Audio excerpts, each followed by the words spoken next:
আমি আপনার জবান থেকে শুনেছি যে ব্যক্তি পয়গম্বর সাল্লাল্লাহু আলাইহি ওয়াসাল্লামের নবুয়তের মোহরের মধ্যে চুম্বন করতে পারবে, ময়দানে মাহশরে আল্লাহ তাআলা তার तमाम জিন্দেগীর গুনাহ মাফ করে দেবে। নবী গো, আমি তো একজন ইহুদি, আমার পক্ষে তো সম্ভব নয় কখনো আপনার নবুয়তের মোহরে চুম্বন করা। তাই একটি কৌশল অবলম্বন করলাম। আয় আল্লাহর নবী, আমি কৌশল অবলম্বন করে আপনার কথার উপর দৃঢ় বিশ্বাস রেখে পয়গম্বর আপনার নবুয়তের মোহরের মধ্যে চুম্বন করলাম। ভুল হলে ক্ষমা করে দিন, মাফ করে দিন। পয়গম্বর, আমি দীর্ঘদিন যাবৎ পর্যন্ত বেদিন ছিলাম, দীর্ঘদিন যাবৎ পর্যন্ত কাফির ছিলাম। নবী গো, আমার কাছে কালেমার দাওয়াত, দিনের দাওয়াত বহুত পৌঁছাইছে। ও পয়গম্বর, আমি তো জাহেল ছিলাম, অন্ধকারের মধ্যে ছিলাম, আর কোনো কাল দেরি করতে চাই না। নবী মেহেরবানি করে এই মুহূর্তে আমাকে কালিমা পড়ায়া ইসলামের ভিতরে প্রবেশ করাইয়া দেন। বলেন সুবহানাল্লাহ। আল্লাহর নবী, বিশ্ব নবী রহমতে আলম ওই আক্কাসকে বুকের মধ্যে চাপ দিয়ে জড়াইয়া ধরলেন, আর পয়গম্বর ওই আক্কাসকে কালিমা পড়ায়া ইসলাম গ্রহণ করায়া তিনাকে মুসলমান বানাইয়া দিলেন। সুবহানাল্লাহ। আক্কাস কালিমা পড়ে গেল। তার মধ্যে সর্বকালের সর্বশ্রেষ্ঠ মহামানব, দু জাহানের বাদশাহ, নবীকুল শিরোমণি, ইমামুল মুরসালিন, খাতামুন নবিয়্যিন, রাহমাতুল লিল আলামিন, মুহাম্মাদুর রাসূলুল্লাহ, সকলে বলেন সাল্লাল্লাহু আলাইহি ওয়াসাল্লাম, পয়গম্বরের উম্মত হিসেবে আল্লাহ তাআলা আমাদেরকে পাঠিয়েছেন। বলেন আলহামদুলিল্লাহ। তো আল্লাহ তাআলা নবীজির উম্মত হিসেবে আমাদেরকে পাঠাইছেন। কেমন নবী ছিলেন তিনি? এত এত নবী রসুল দুনিয়াতে আল্লাহ পাঠাইলেন, সমস্ত নবীর চাইতে তিনি শ্রেষ্ঠত্ব কেন আল্লাহ দান করলেন? সমস্ত রসুলগণের যে চারিত্রিক বৈশিষ্ট্য ছিল, সমস্ত চারিত্রিক বৈশিষ্ট্য যদি এক পাল্লায় রাখা হয়, আর আপনার আমার পয়গম্বরের রহমতে আলমের চারিত্রিক গুণাবলী বৈশিষ্ট্য যদি অপর পাল্লায় রাখা হয়, আল্লাহ তাআলা বলেন, বান্দারে, তোমার নবী আমার পেয়ারে হাবিব সাল্লাল্লাহু আলাইহি ওয়াসাল্লামের এই তিনার একক অল্প একটু চারিত্রিক বৈশিষ্ট্য সমস্ত মানুষদের চারিত্রিক বৈশিষ্ট্যর চাইতেও উত্তম হয়ে যাইবে। সুবহানাল্লাহ। মুসলমান ভাইয়েরা, আমার কথা দিল দিয়ে বুঝবেন। আল্লাহ রাব্বুল আলামিন অসংখ্য অগণিত নবী রাসূল দুনিয়াতে পাঠাইলেন। সমস্ত আম্বিয়া কেরামগণদের মধ্যে, সমস্ত নবীদের মধ্যে আল্লাহ তাআলা আপনার আমার পয়গম্বর মুহাম্মাদুর রাসূলুল্লাহ সাল্লাল্লাহু আলাইহি ওয়াসাল্লামকে সর্বশ্রেষ্ঠ হিসাবে খেতাব দান করলেন। হে ইমানদার ভাইয়েরা আমার, আল্লাহ তাআলা এমন একজন নবী দান করলেন যেই নবী সম্পর্কে আল্লাহ তাআলা তিনার কালামে পাকের মধ্যে ইরশাদ ফরমান, লাকাদ কানা লাকুম ফি রাসূলিল্লাহি উসওয়াতুন হাসানা। আল্লাহ তাআলা বলেন, এ বান্দার দল, এ আদম সন্তান, আমি তোমাদের জন্য এমন একজন পয়গম্বর, এমন একজন নবী পাঠাইলাম যার চরিত্রের মধ্যে রয়েছে তোমাদের জন্য উত্তম আদর্শ। সুবহানাল্লাহ। যার চারিত্রিক গুণাবলীর মধ্যে তোমাদের জন্য রয়েছে উত্তম আদর্শ। মুসলমান ভাইয়েরা আমার, পৃথিবীতে দেখেন শুধু মুসলমান নয়, ইহুদি, খ্রিস্টান, বেঈমান, কাফের, বেদিনেরাও পর্যন্ত মুহাম্মাদুর রাসূলুল্লাহ সাল্লাল্লাহু আলাইহি ওয়াসাল্লামের আখলাক আর চরিত্র দেখে তারাও অবাক হয়ে গিয়েছেন। অনেকেই তো বিধর্মী হওয়ার পরেও মুহাম্মাদের চারিত্রিক গুণাবলীকে ফলো করেন, অনুসরণ করেন। এই জামানার পয়গম্বর চলে গিয়েছেন 1450 বছর হয়, আজও পর্যন্ত পৃথিবীর আনাচে কানাচে যথায় তথায় এখনো পর্যন্ত বহু বিধর্মীদের মধ্যে এমন মানুষ পাওয়া যায় যারা এখনো পর্যন্ত মুহাম্মাদের চরিত্রকে অনুসরণ করে। কিন্তু দুঃখজনক হলেও চরম সত্য, কালিমা পড়েছি, ঈমান আনয়ন করেছি, আখিরাত বিশ্বাস করেছি, এক আল্লাহর উপর ঈমান আনয়ন করেছি। ও ঈমানদার ভাইয়েরা আমার, আল্লাহর উপর ঈমান আনয়ন করার পরেও, কালিমা গ্রহণ করার পরেও মুসলমান নিজেকে দাবি করি, অথচ এখনো পর্যন্ত মুসলিম সমাজের মধ্যে আমাদের বহু মানুষদেরকে এমন পাওয়া যায় যারা মুহাম্মাদের আদর্শকে, মুহাম্মাদের চরিত্রকে গ্রহণ করতে চায় না। মুসলমান ভাইয়েরা আমার, বিশেষ করে আমাদের যুব সমাজদেরকে তাকাইলে পরে দেখা যায় যুবকদের কালচার, যুবকদের চলাফেরা, যুবকদের দৃষ্টিভঙ্গিমা, যুবকদের লেনদেন, যুবকদের কথাবার্তা, এমনকি অনেক বৃদ্ধ বাবাজিদের মধ্যেও যেমনটা দেখা যায় যে তারা কখনো মুহাম্মদ সাল্লাল্লাহু আলাইহি ওয়াসাল্লামের চরিত্রকে অনুকরণ করে না। মুসলমান বন্ধুরারে আমার, এ যুবক ভাইয়েরা আমার, যতদিন পর্যন্ত গোটা পৃথিবীর মুসলমানেরা তুমি আন্দোলন করতে পারো, মিছিল করতে পারো, ইসলামের জন্য অনেক কিছু করে ফেলবা, তুমি ভাবতে পারো, তোমার কল্পনার জল্পনা থাকতেও পারে, ততক্ষণ পর্যন্ত তোমার দ্বারা ইসলাম জিন্দা হবে না, তোমার দ্বারা দিন জিন্দা হবে না, যতক্ষণ পর্যন্ত তুমি মুহাম্মদ সাল্লাল্লাহু আলাইহি ওয়াসাল্লামকে চরিত্রকে গ্রহণ না করবা। মুহাম্মদুর রাসূলুল্লাহর চরিত্র যারা গ্রহণ করেছে তারা দুনিয়াতেও সফল, ইহকালেও সফল, পরকালেও সফল। দুঃখজনক হলো, চরম সত্য হলো, দেখেন আমাদের দেশের মধ্যে ফুটবল খেলার সময় যখন চলে আসে তখন চেনা যায় নেইমার কাটিং, মেসি কাটিং, বিভিন্ন কাটিংয়ের কোনো শেষ পাওয়া যায় না।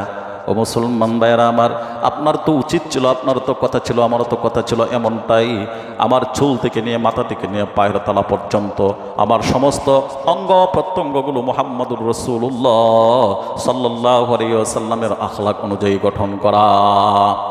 মুহাম্মদ সাল্লাল্লাহু আলাইহি ওয়াসাল্লাম তিনি যেইভাবে তিনার মাথা থেকে নিয়ে পায়ের তলা পর্যন্ত সমস্ত অঙ্গ প্রত্যঙ্গগুলোকে সাজিয়েছেন, উম্মত হিসেবে, মুসলমান ঈমানদার হিসেবে আপনার আমারও তো করণীয় ছিল এমনটাই, যেন মুহাম্মাদের রঙে রাঙাইতে পারি নিজেকে।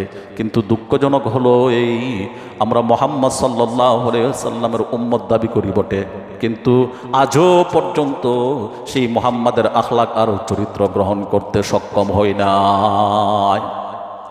মুহাম্মদুর রাসূলুল্লাহ সাল্লাল্লাহু আলাইহি ওয়াসাল্লামের আখলাক দেখে, চরিত্র দেখে তৎকালীন সময়ের অনেক বড় বড় কাফির বেদিনেরাও পর্যন্ত দিন আনয়ন করেছে, ইসলামের সুশীতল ছায়াতলে আশ্রয় গ্রহণ করেছে একমাত্র মুহাম্মদ সাল্লাল্লাহু আলাইহি ওয়াসাল্লামের উত্তম আখলাকের উপর ভিত্তি করে। মুসলমান ভাইরা আমার, লক্ষ্য করে দিলের কান দিয়া কথাগুলো বুঝেন। আক্কাস নামে একজন ব্যক্তি ছিল, কট্টরপন্থী একজন ইহুদি ছিল, যে ইসলামের গুরুতর দুশমন ছিল, মুসলমানদের গুরুতর দুশমন ছিল। সেই আক্কাস নামে একজন ব্যক্তি একবার তিনার কাছ থেকে আল্লাহর পয়গম্বর আরবি সাল্লাল্লাহু আলাইহি ওয়াসাল্লাম একটি উট করজায়ে হাসানা হিসাবে, দার হিসাবে তিনি নিলেন। রণাঙ্গনের ময়দানে তিনি কোথাও গেলেন, সেই উটের মধ্যে আরোহণ করে। ইমানদার ভাইয়েরা আমার, লক্ষ্য করে বুঝেন, ওই পয়গম্বর সাল্লাল্লাহু আলাইহি ওয়াসাল্লাম তিনি যখন গেলেন, কোনো এক সাহাবী ছিল পিছনের মধ্যে।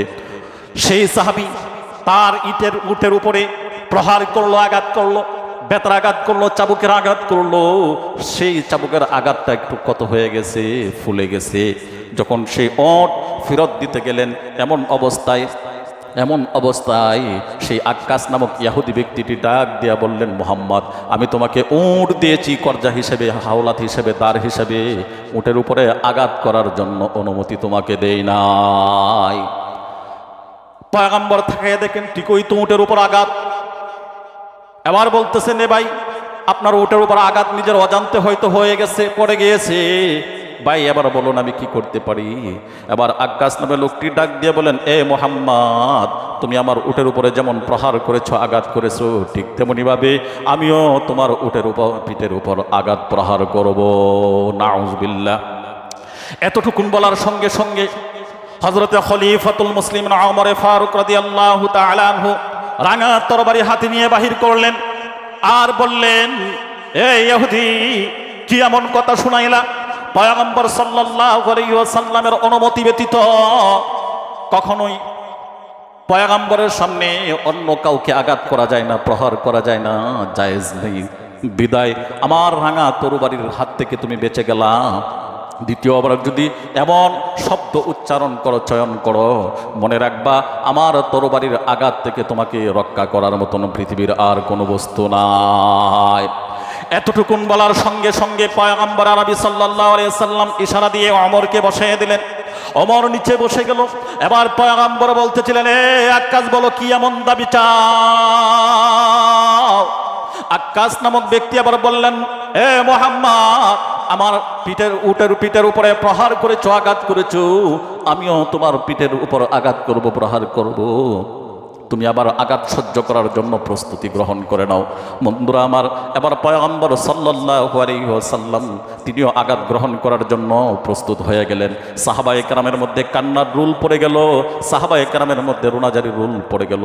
সবাই মাথায় হাত দিয়ে বসে গেল আর সবাই রুনাজারি করতেছিলেন, কান্নাই ভেঙে পড়লেন।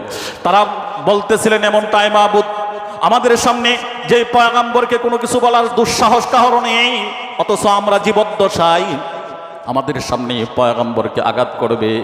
আল্লাহ, এটা বরদাস্ত করা যায় না, সহ্য করা যায় না। মুহাম্মদুর রাসূলুল্লাহ সাল্লাল্লাহু আলাইহি ওয়াসাল্লামের পিঠ মোবারক থেকে চাদর মোবারক সরাইলেন।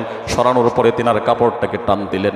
টান দেওয়ার পরে, মুসলমান ভাইরা আমার দিলের কান দিয়া কথাগুলো বুঝেন, নবীজি যখন চাদর মোবারক সরাইলেন আর পিঠটা উদাম হয়ে গেল, এমন অবস্থায় সমস্ত পিঠ যখন উদাম হয়ে গেল, আক্কাস নামে সেই ইহুদি দৌড় মেরে পয়গম্বর সাল্লাল্লাহু আলাইহি ওয়াসাল্লামের কাছে গিয়া পৌঁছাইলেন এবং নবীজির পিঠের মধ্যে জড়ায়া চাপ দিয়া ধরলেন। ধরে পয়গম্বর সাল্লাল্লাহু আলাইহি ওয়াসাল্লামের পিঠের মধ্যে যে নবুয়তের মোহর ছিল, সেই মোহরের মধ্যে তিনি চুম্বন করলেন। সুবহানাল্লাহি ওয়া বিহামদি। পিঠের নবুয়তের মোহরের মধ্যে চুম্বন করলেন। আক্কাসকে জিজ্ঞাসা করা হলো, আক্কাস, তুমি এমন কি কেন করলা? তুমি এমন কেন দাবি করলা? আক্কাস বলতেছিল, হুজুর, আমি আপনার জবান থেকে শুনেছি যে ব্যক্তি পয়গম্বর সাল্লাল্লাহু আলাইহি ওয়াসাল্লামের নবুয়তের মোহরের মধ্যে চুম্বন করতে পারবে, ময়দানে মাহশরে আল্লাহ তাআলা তার तमाम জিন্দেগীর গুনাহ মাফ করে দেবে। নবী গো, আমি তো একজন ইহুদি, আমার পক্ষে তো সম্ভব নয় কখনো আপনার নবুয়তের মোহরে চুম্বন করা। তাই একটি কৌশল অবলম্বন করলাম। আয় আল্লাহর নবী, আমি কৌশল অবলম্বন করে আপনার কথার উপর দৃঢ় বিশ্বাস রেখে পয়গম্বর আপনার নবুয়তের মোহরের মধ্যে চুম্বন করলাম। ভুল হলে ক্ষমা করে দিন, মাফ করে দিন। পয়গম্বর, আমি দীর্ঘদিন যাবৎ পর্যন্ত বেদিন ছিলাম, দীর্ঘদিন যাবৎ পর্যন্ত কাফির ছিলাম। নবী গো, আমার কাছে কালেমার দাওয়াত, দিনের দাওয়াত বহুত পৌঁছাইছে। ও পয়গম্বর, আমি তো জাহেল ছিলাম, অন্ধকারের মধ্যে ছিলাম, আর কোনো কাল দেরি করতে চাই না। নবী মেহেরবানি করে এই মুহূর্তে আমাকে কালিমা পড়ায়া ইসলামের ভিতরে প্রবেশ করাইয়া দেন। বলেন সুবহানাল্লাহ। আল্লাহর নবী, বিশ্ব নবী রহমতে আলম, ওই আক্কাসকে বুকের মধ্যে চাপ দিয়ে জড়াইয়া ধরলেন আর পয়গম্বর ওই আক্কাসকে কালিমা পড়ায়া ইসলাম গ্রহণ করায়া তিনাকে মুসলমান বানাইয়া দিলেন। সুবহানাল্লাহ। আক্কাস কালিমা পড়ে গেল। ও মুসলমান, এরকম ঘটনা একটা নয়, দুইটা নয়, হাজারো ঘটনা এমন রয়েছে। আব্দুল্লাহ ইবনে সুলুল, আব্দুল্লাহ ইবনে উবাই ইবনে সুলুল তৎকালীন সময়ের সবচাইতে বড় একজন মুনাফিক ছিল। আমরা তো মুনাফিককে মুনাফিক মনে করি না, আমরা তো সাধারণত কাফের বেদিন যারা আছে তাদেরকে আমরা কাফের বেদিন মনে করি। অথচ ইসলামের গুরুতর একটি দুশ্মন হলো মুনাফিক। মুনাফিকদেরকে আমরা মুনাফিক মনেই করি না, এরা অপরাধী মনে করি না। মুনাফিক কারা হয়? কাফের বেদিন না, মুনাফিক হয় মুসলমানদের মধ্য থেকে। মুনাফিক তাদেরকে বলা হয় যারা পয়গম্বরের সঙ্গে মসজিদে নববীর মধ্যে এসে একসঙ্গে জামাতে নামাজ আদায় করার পরে এখান থেকে বাহিরে গিয়া পয়গম্বরের বিরুদ্ধে, দ্বীনের বিরুদ্ধে, ইসলামের বিরুদ্ধে তারা কাজ করে, এদেরকেই বলা হয় মুনাফিক। আর আল্লাহ তাআলা বলেন, ইয়া আইয়ুহান নাবিয়্যু জাহিদুল কুফফারা ওয়াল মুনাফিকিন।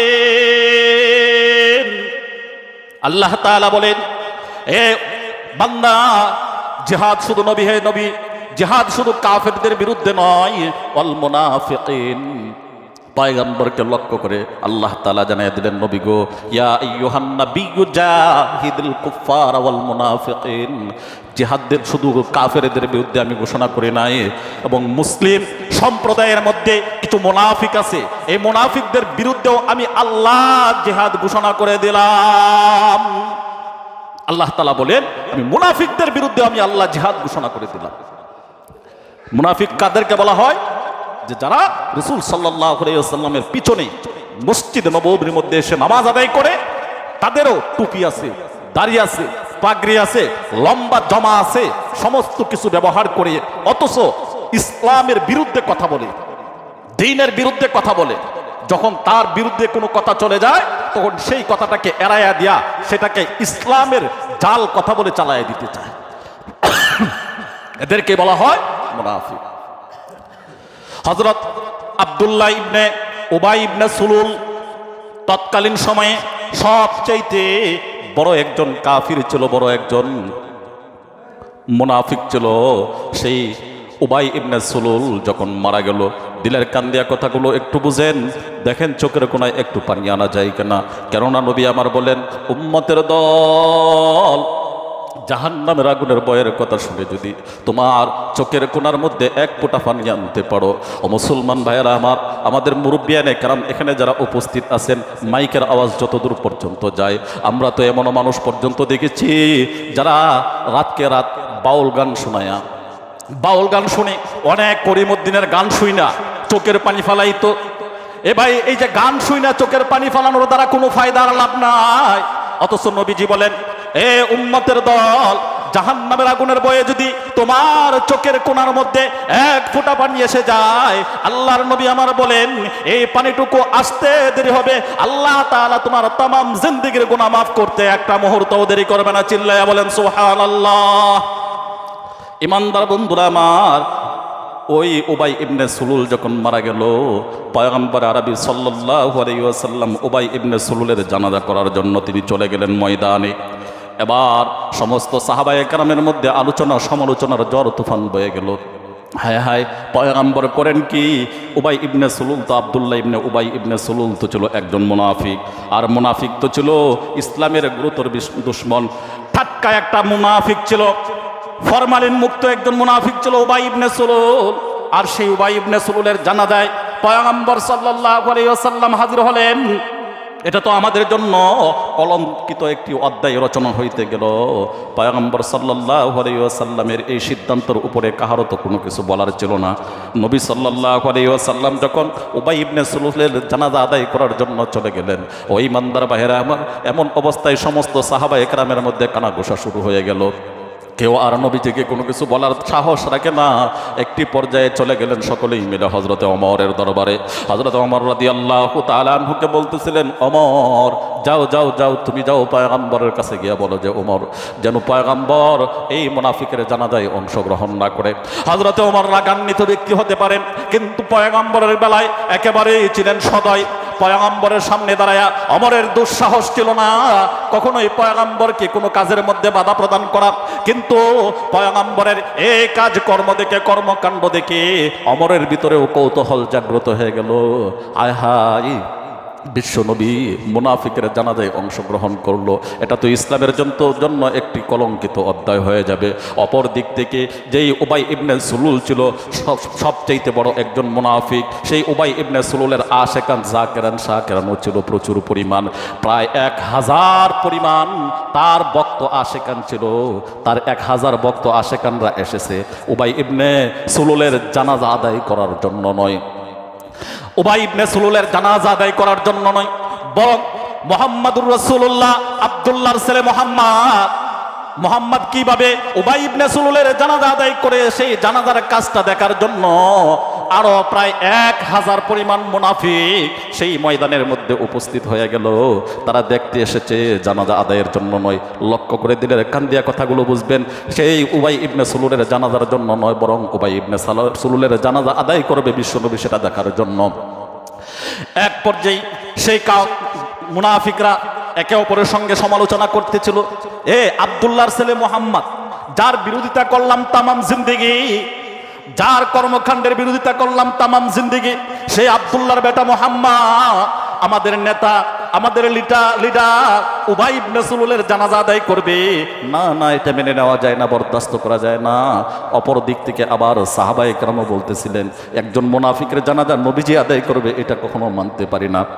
বন্ধুরা আমার, দিলের কান দিয়ে একটু বুঝলেন পয়গম্বর কত সদয় ছিলেন। পয়গম্বর আরবি সাল্লাল্লাহু আলাইহি ওয়াসাল্লাম বিধর্মীদের ক্ষেত্রেও, মুনাফিকদের ক্ষেত্রেও তিনি কতটা সদয় ছিলেন। পয়গম্বর সাল্লাল্লাহু আলাইহি ওয়াসাল্লামের কলিজায় চিপ মারল আরে হোক না সে মুনাফিক, কিন্তু সে তো একজন মানুষ, মারা যাবে, তার জানাজা হবে না, তার জানাজায় আমি পয়গম্বর অংশগ্রহণ করব না, এমনটি হতে পারে না। পয়গম্বর সাল্লাল্লাহু আলাইহি ওয়াসাল্লাম জানাজায় অংশগ্রহণ করলেন। অংশগ্রহণ করার পরে এক পর্যায়ে শুধু তাই নয়, পয়গম্বর সাল্লাল্লাহু আলাইহি ওয়াসাল্লাম হাঁটি হাঁটি পা পা করে আস্তে আস্তে চলে গেলেন লাশের কিনারায়। লাশের কিনারায় গিয়া পয়গম্বর সাল্লাল্লাহু আলাইহি ওয়াসাল্লামের নিজের পরিধানের মধ্যে যে জুব্বা ছিল, সেই জুব্বাটাকে খুলে উবাই ইবনে সুলুল তথা ওই লাশের পরিধানের মধ্যে তিনি পরাইয়া দিলেন। যখন লাশের কাপন হিসাবে উবাই ইবনে সুলুলকে পয়গম্বরের জুব্বা পরিধান করাইয়া দিলেন, এবার মাঠের মধ্যে, ময়দানের মধ্যে হায়রে আলোচনার সমালোচনার ঝড় তুফান শুরু হয়ে গেল। হায় হায়, নবীজি এবার করেন কি? যে পয়গম্বরের তার পরিধানের জামা পরার জন্য সাহাবায়ে কেরাম কত বেকুল ছিল, সাহাবায়ে কেরামদেরকে সেই পরিধানের জামা দেন নাই। অথচ একজন টাটকা মুনাফিক, সেই মুনাফিক মারা গেল, আর মুনাফিককে পয়গম্বরের জামা পরিধান করার জন্য দিল। মুসলমান ভাইরা আমার খুব লক্ষ্য করে দিলের কান দিয়ে বুঝেন। এবার ওমরে ফারুক রাদিয়াল্লাহু তাআলা আনহু বিশ্ব নবীর কাছে গিয়ে এই কথা বলার কোনো দুঃসাহস তিনার ছিল না। ওমর রাদিয়াল্লাহু তাআলা আনহু নবীজির সামনে দিয়ে হাঁটেন, কথা খুব সংক্ষিপ্ত আকারে বলতেছি, পয়গম্বরের সামনে দিয়ে হাঁটেন। আর সূরা তাওবা, তাওবা নামক একটি সূরা আছে, এই সূরা তাওবার 80 নম্বর আয়াতে কারিমাটা পয়গম্বর সাল্লাল্লাহু আলাইহি ওয়াসাল্লামের সামনে দিয়ে হাঁটে আর পড়তে থাকেন। এই 80 নম্বর আয়াতের মধ্যে আল্লাহ তাআলা বলেন মুনাফিকদের সম্পর্কে নবী আপনার মতন 70 জন, একজন দুইজন নয়, আপনার মতন 70 জন পয়গম্বর যদি মুনাফিকদের জন্য দোয়া করেন, আল্লাহ তাআলা বলেন 70 জন পয়গম্বর একত্রিত হয়ে দোয়া করতে পারেন, কিন্তু কোন একটি মুনাফিকের জন্য কোন নবী রাসূলের দোয়াকেও আমি আল্লাহ কবুল করব না। বলেন নাউযুবিল্লাহ। একজন মুনাফিকের জন্য নবীজি দোয়া করলেও দোয়া কবুল করা হবে না। এই কথাটাই আল্লাহর পয়গম্বরের সামনে দিয়ে হযরতে ওমর হাঁটেন আর আয়াতে কারিমা তেলাওয়াত করেন, কিন্তু বলেন না। পয়গম্বর সাল্লাল্লাহু আলাইহি ওয়াসাল্লাম লক্ষ্য করলেন ওমর বারংবার একটি আয়াতে কারিমা তেলাওয়াত করতেছে, না জানি ওমর কি বলতে চাই। হযরত রাসূল করিম সাল্লাল্লাহু আলাইহি ওয়াসাল্লাম ওমরকে জিজ্ঞাসা করলেন, রে ওমর, তুমি কি কিছু বলতে চাও? ওমর বললেন, পয়গম্বর, বলার মতন সাহস রাখি না, আপনি যদি অনুমতি দেন তাহলে বলবো। এবার বলেন, বলো বলো, কি এমন কথা বলো? ওমর বলেন, পয়গম্বর, আল্লাহ তাআলা যে মুনাফিকদের সম্পর্কে বলেছেন, 70 জন নবী একত্রিত হয়ে দোয়া করলেও তার দোয়া কবুল করা হবে না।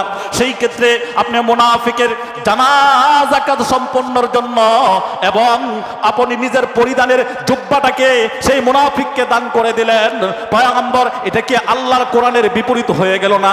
এবার ওমরের কথা শুনে নবীজি ডাক দিয়ে বলেন, ওমর রে, এই আয়াতে কারিমার মধ্যে তো আল্লাহ এই ব্যক্তির জানাজা পড়া যাবে না এমনটা কখনো বলেন নাই, বরং আল্লাহ তাআলা বলেছেন ও মুনাফিকদের দোয়ার জন্য দোয়া করা যাবে না, আল্লাহ জানাজা পড়া যাবে এমনটা তো কখনো বলেন নাই। যদি আল্লাহ বলতেন জানাজা পড়া যাবে না, তাহলে আমি কখনো উবাই ইবনে সুলুলের জানাজা আদায় করতাম না।